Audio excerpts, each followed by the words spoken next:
In this video, we're going to talk about modern web design. Is web design dead? Some people think web design's dead. Do you think web design's dead?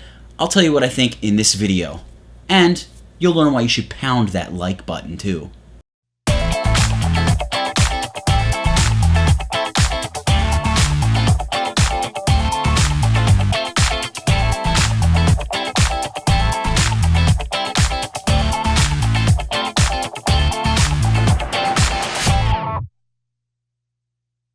Hey, Nathaniel Dodds from Tutvid.com.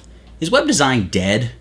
I saw an article online by someone named Sergio Newell, I believe is how you pronounce his name, and he was proclaiming that web design is finally dying of irrelevance.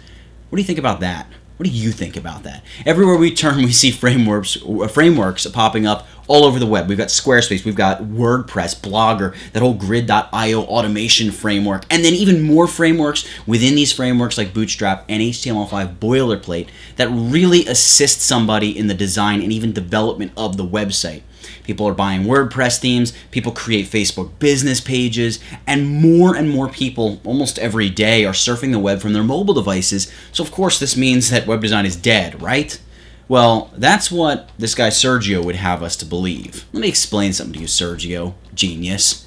Themes do still need to be created by somebody, a web designer. Whoa. And once, of course, a theme is bought or sold, it still needs to be edited, designed, and further customized to fit the business which you're using the website theme for.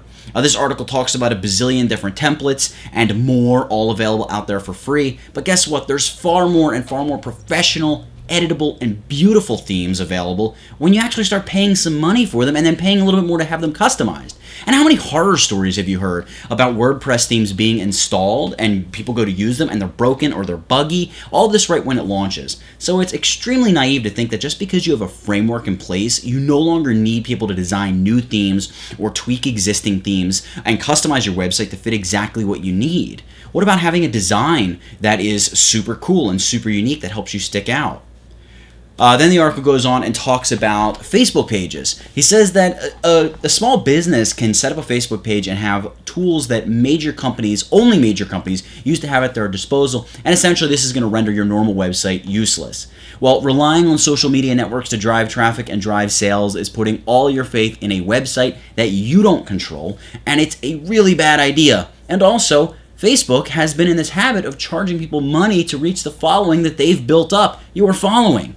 Businesses need social media, though. They do. They really need social media, but they need to know how to interact with their followers on social media, generate sales through social media, but you have to diversify off of that. Multiple social media networks, deliver quality content on your website. What about starting to build a newsletter following? Deliver quality content, share it via social media channels, and share it via your newsletter, and filter that back through your website where you can make sales. So then they talk about mobile web computing and this idea that we should have an app for every website.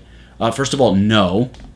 Responsive website hooked to an effective social media campaign run by good people and having a great newsletter, all that contributes to an effective mobile computing experience. You want to talk about bad user experience? Let's talk about having to go and download a new app every time you want to check out a new service or view some bit of content online. I'll tell you this, web design is changing, but it's not dying, not even close. If anything, web design is becoming more widely needed as the use of internet and online e-commerce grows more and more.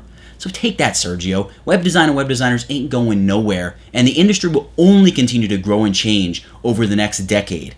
So what are some of the ways that you've seen web design change, and what do you like or dislike about the state of modern web design? I would love to hear your thoughts.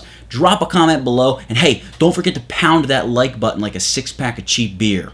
That's all for this one. Thank you so much for watching. Nathaniel Dodson, Tutvid.com.